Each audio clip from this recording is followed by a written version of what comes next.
Hello everyone, good morning. কেমন আছো সবাই? আশা করছি সবাই অনেক ভালো আছো। আমার ডিএস ডেলি ব্লগে সবাইকে জানাই অনেক ভালোবাসা। এদিকে দেখো মামামকে খাটের মধ্যে একটা পেপার পেতে থালা দিয়ে দিয়েছি কিছুটা ভাত আর ডিম, ও সেটা ঘাঁটছে আর ওদিকে ওর বাবাও খাচ্ছে। মানে থালার মধ্যে আমরা ওরকম দিই না খাটের মধ্যে, কিন্তু বাচ্চা মানুষ কান্নাকাটি করছে, কি করবো, ওই জন্য একটা পেপার পেতে দিয়ে দিয়েছি। আর এইটা মামার বাড়ি দিয়ে আসার পরের দিনের ব্লগ, ওই জন্য দেখেছো কত জামা কাপড় কাচতে দেওয়া হয়েছে। আর এদিকে দেখো প্রচুর সবজি আনা হয়েছিল মামার বাড়ি দিয়ে, তো সবজিগুলোকে দুভাগে ভাগ করে নেওয়া হয়েছে, মানে মাকে দেবো কিছুটা, আমরা নেবো কিছুটা। কালকে যাওয়ার সময় মা ট্রেনের মধ্যে নেয়নি, ওই জন্য ভাগাভাগি করে নিয়েছি। আর এদিকে দেখো পনির রান্না হচ্ছে, বেগুন কাটা হয়েছে আর আলুর দম করা হয়েছে। আলুর দম দিয়ে, মানে আলুর দম বলতে আলুর তরকারি ধনে পাতা টাতা দিয়ে, শীতের সময় বুঝতেই পারছো, মানে এটা একটা টিফিন খাওয়ার জন্য করা হয়েছে। আর এদিকে দেখো ব্যাগেরটা দেওয়া হবে মাকে। আর এদিকে দেখো আমার গোপু সোনা কী করছে, গোপু সোনা বসে আছে, দেখো কি সুন্দর শীতের জামা পরে বসে আছে। আর আমি অনেক দিন পরে ভিডিও দিচ্ছি, তোমরা বুঝতেই পারছো হয়তো অনেক দিন ভিডিও দিইনি। তো এদিকে দেখো দেখে এলাম মামাম খাচ্ছে, আমার বিছানাটা একটুও তোলা হয়নি, একটু বলতে বিছানায় তুলিনি, তুলবো। আর এদিকে হচ্ছে কি পালং শাক আলু কাটা হয়েছে, বেগুনে নুন হলুদ চিনি মাখানো হয়েছে, ভাজা হবে বলে। আর পালং শাক আলু দিয়ে একটা তরকারি হবে, যেটা শীতে সবাই খায়। আর এদিকে পনির হচ্ছে মামামের পাপার জন্য, মামামের পাপা তো শাক মাখ খায় না, ওই জন্য পনির করা হচ্ছে, পনিরটা মামামের পাপা খাবে। তো 3-4 রকমের রান্না করতে ব্যস্ত। ওদিকে একটা ফুলকপি রাখা আছে দেখালাম। আর প্রচুর ঠান্ডা, বাড়ি পা ফেলা যাচ্ছে না, ওই জন্য জুতোটাকে পায়ে দিয়ে নিলাম। আর এদিকে দেখো মামাম আছে আমার কোলে, আর আমি মামামকে নিয়ে একটু ভিডিও করছি। মামামকে নামিয়ে দিয়ে আবার বলছিলাম মামাম টাটা দে টাটা দে, কোল দিয়ে মোটামুটিও নামবে না। আর সকাল দিয়ে কোনো কাজই সারা হয়নি। আর এদিকে মামামের পাপার টিফিন না আমার টিফিন, আমার ঠিক খেয়াল নেই, নিয়ে আমি এসেছি পেছনে দাদার ঘরে। দাদার ঘরে মামামের পাপা টিভিতে মানে গান ছেড়ে শুনছিল, আমিও এলাম, মনে হয় আমারই টিফিন। মামামের পাপা তো মনে হয় তখন খাচ্ছিলো, অনেক দিন আগের ভিডিও তো খেয়াল নেই, প্রায় অনেক দিন পরে আমি ব্লগ ভিডিও শ্যুট করছি। এটা শীতের ভিডিও, আর আমি এই গরমের সময় ভয়েস দিচ্ছি আর গরমে ভিডিওটা পোস্ট করছি। ভিডিও করা ছিল, ভাবলাম ছাড়ি, এবার থেকে টুকটাক ভিডিও দেবো, অনেক দিনই ভিডিও দেওয়া হয়নি।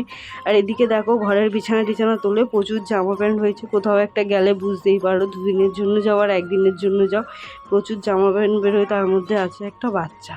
তো এদিকে দেখো ঘরটাকে ঝাঁট দিয়ে মুছে নিচ্ছে, আর বারবার ক্যামেরাটা ঠিক করছি, কারণ আমার ঘরের পজিশনটা ছোট, খুব একটা বড় না যে একভাবে তোমাদের দেখাবো ভালোভাবে, হয় না। আর ওদিকে মা একটা মামামের প্যান্ট নিয়ে গেল, মনে হয় কিছু প্যান্টটা ভিজিয়ে টিজিয়েছে, তো নিয়ে গেল। এদিকে আমি ঘরটা মুছে নিচ্ছি, ঘরটাকে আগে পরিষ্কার করে নিচ্ছি। আর আমার ঘর পরিষ্কার করতে অনেকটাই বেলা হয়, মানে বিছানাটা বিশেষ করে তুলতে, কারণ মামার পাপা কাজ করে রাতে, দিনে ঘুমায়, ঘুম থেকে উঠতে উঠতে 10টা-11টা হয়ে যায়, যার জন্য আমার দেখো বিছানা না তুলে ঘর মুছতেও ভালো লাগে না, কিন্তু কিছু করার থাকে না, অনেক সময় মুছে নিতে হয়, যেহেতু রাতের কাজ, কখন উঠবে তার কোনো ঠিক থাকে না। এদিকে মামামের ভাত নিয়ে নিয়েছি, আর পালং শাকের 2টো আলু নিয়ে নিয়েছি, যেহেতু ঝাল খায় না। আর এদিকে দেখো গ্যাসটা সুন্দর করে মুছে নিয়েছি, মামামের খাওয়া নিয়ে প্রচুর ঝামেলা। আর এদিকে আমার গ্যাসটা মোছা হয়েছে, কিন্তু বাসন মাজা হয়নি, ভাবলাম যে মামামকে খাইয়ে নিই, ওই শীতের বেলা অনেকটাই বেলা হয়ে যায়। আর এদিকে মা হচ্ছে ঠাকুর পুজোটা দিয়ে নিচ্ছে। আর ওই যে ঝুড়িটা নতুন কেনা হয়েছে, যাতে মানে মামামের জামা বলছি, ঠাকুরের জামা রাখার জন্যে।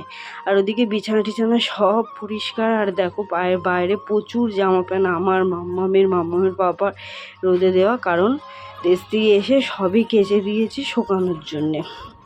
শুকিয়ে গেলে সব আবার ভাঁজ করে করে আলমারিতে তুলে রাখবো, আবার কি। আর এদিকে দেখো বাইরের রোদটা তোমাদের দেখাচ্ছি, গরম শীতের সময় রোদের তেমন তেজ নেই, দেখেই বুঝতে পারছো। আর বিছনা তো পুরো টান টান করে গোছানো, আর এই যে গামলা ভর্তি জামা কাপড়, ওখানে ভাঁজ করা শাড়ি টাড়ি সব তুলতে হবে আলমারিতে।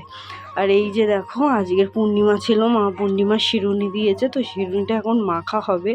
মা ওদিকে মুছছে, আমাকে বললো শিরুনিটা মাখ, এখানে দুধ দিয়ে দিয়েছে গামলাতে, আর ওদিকে দেওয়া আছে ফল, মানে সবাইকে এখন শিরুনি মেখে দেওয়া হবে। তো আমি তো কলাগুলো ভালোভাবে ডলে ডলে নিচ্ছি, মানে শিরুনি মাখতে গেলে সবাই জানো কলা টলা দিয়েই মাখে, অনেকে আটা দিয়ে মাখে, আমাদের ময়দা দিয়েই মাখা হয়, আটাটার নামমাত্র একটুখানি দেওয়া হয়।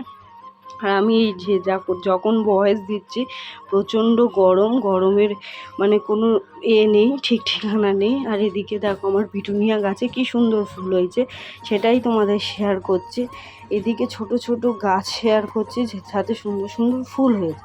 আর সেরকমভাবে তো গাছ টাছ পোতা হয় না, কিন্তু আমি গাছ পুঁততে খুব ভালোবাসি, তাই সেটুকুনি হয়েছে তোমাদেরকে শেয়ার করছি। এদিকে উনুনগুলো সুন্দরভাবে ন্যাতা দিয়ে দেওয়া হয়েছিল রোদে, আর পালং শাকও সুন্দরভাবে হয়েছে, কিন্তু খাওয়া হয় না। Good evening. এবার আমি চলে এসেছি সন্ধ্যাবেলা মামাম দেখো কথা বলছে, ভয়েস তো আমি একটুও দিইনি, সব ভয়েস পরে দিচ্ছে। এখন আমরা যাচ্ছি একটা জিনিস কিনতে। আমি জামাটা নতুন পরেছি মনে হয়, ওই জন্য দেখালাম তোমাদের। তো জ্যাকেট পরে নিয়েছি, ঠান্ডার সময় জ্যাকেট না পরলে হবে না। ওদিকে মাম্মামও রেডি হয়ে গেছে সোয়েটার টোয়েটার পরে। এবার আমরা বেরিয়ে যাবো। আর ওই যে কাঁচা জামা কাপড় একটাও ভাঁজ হয়নি, সেটাই দেখাচ্ছি। তো যাবো একটা জিনিস কিনতে গিয়েই সেটা তোমাদের শেয়ার করবো, আগে থেকে আর শেয়ার করবো না। আর মাম্মাম কত কথা বলছে দেখতেই পাচ্ছ, মাম্মাম আমার বড় হয়েছে। এইদিকে চলে এসেছি পাথরের দোকানে। পাথর টাথর কিনবো না, কিনবো একটা তুলসী মঞ্চ। বেশ সুন্দর পাথরের তুলসী মঞ্চগুলো কিনবো, কারণ আমাদের পজিশন নেই এখন বানানোর মতো, তাই জন্য সুন্দর একটা তুলসী মঞ্চ কেনা হবে। তো সেটাই দেখছি আমরা কোনটা নেওয়া যায় কি নেওয়া যায়। এসেছি ছোট তুলসী মঞ্চই নিতে, ওই যে ছোট ছোটোগুলো, এর মধ্যেই একটা নিতে এসেছি তুলসী মঞ্চ, কিন্তু নেওয়া হয়ে গেছে বড়। তো মানে যেটা হয় ছোট পছন্দ হচ্ছে না, ওই জন্য বড় সড়ো একটা তুলসী মঞ্চ নিয়ে এসেছি। সেটা তোমাদের শেয়ার হয়নি, সবই শেয়ার হবে ফের আস্তে আস্তে। ওই যে দেখো বড় তুলসী মঞ্চটা দেখা যাচ্ছে, ওটা নিয়েছি। এটা প্রথমে দেখা হচ্ছিলো, কিন্তু এটা প্রচুর ছোট বলে নেওয়া হয়নি। একটা বড় সড়ো তুলসী মঞ্চ নেবো ভাবলাম। মানে ভিডিওতে তাও মনে হয় বড়ো লাগছে, কিন্তু তুলসী মঞ্চটা অতটাই বড় না। দেখো ছোট ছোট তুলসী মঞ্চ, আমরা একটা বড় সাইজের তুলসী মঞ্চ নিয়েছি, দেখাবো তোমাদের। যেই তুলসী মঞ্চটা দেখছি প্রথমে, এইগুলো একটু দেখা দেখি করছি, যেটা হয় দোকানে এলে। এই তুলসী মঞ্চটা আমরা নিয়েছি, আমারও খুব পছন্দ, বাবারও খুব পছন্দ। মা বলছিল ছোট নেবে, মারও পছন্দ, কিন্তু মা বলছিল ছোট নেবে, জায়গা কম। আমরা বললাম নেওয়া হবে যখন চলো বড়টাই নেওয়া হয়। ওই যে বড়টাই নেওয়া হয়ে গেছে, এখন গাড়িতে বেঁধে নেওয়া হচ্ছে। নিজেদের গাড়ি থাকলে যেটা সুবিধা, কোনো গাড়ি ভাড়া দিতে হয় না, তো ওরাই বেঁধে দিচ্ছে সুন্দরভাবে। আর মা এখানে চাদর জড়িয়ে দাঁড়িয়ে আছে, এত ঠান্ডা পড়েছে, জামা পড়েছে সুন্দর, কিন্তু জামাটা দেখার পজিশন নেই ঠান্ডাতে। আর এদিকে দেখো ভাবলাম সবাই একটু দই ফুচকা খায়, মামা আছে দাদুর কোলেতে, আর দই ফুচকা নেওয়া হচ্ছে।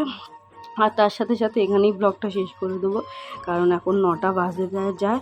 তো দেখো ভিডিওটা এখানেই শেষ করে দিচ্ছি। ফুচকাটাকে আগে দেখিয়ে নিই, তারপরে ভিডিওটা শেষ করব। এই যে দেখো আমাদের সবার দই ফুচকা রেডি। তো ব্লগটা এখানেই শেষ করে দিলাম। ভিডিও যদি কিছু ভালো লেগে থাকে, লাইক কমেন্ট শেয়ার, আমার চ্যানেলটাকে সাবস্ক্রাইব করে দিও, ফেসবুক পেজটা ফলো করে দিও। আবার আসবো নতুন একটি ব্লগের সাথে। চলো টাটা। আর ফুচকাটা ছিল খুব সুন্দর খেতে। টাটা করার পরেও হস দিচ্ছি, কারণ ভিডিও এখনও শেষ হয়নি। মাম্মামকে একটু একটু খাইয়ে দেওয়া হচ্ছে। আর সত্যিই ফুচকাটা খুব ভালো করেছিল, আমরা ভাবছিলাম কেমন করবে না করবে। একবার 30 টাকা নিয়েছে, খুব সুন্দর।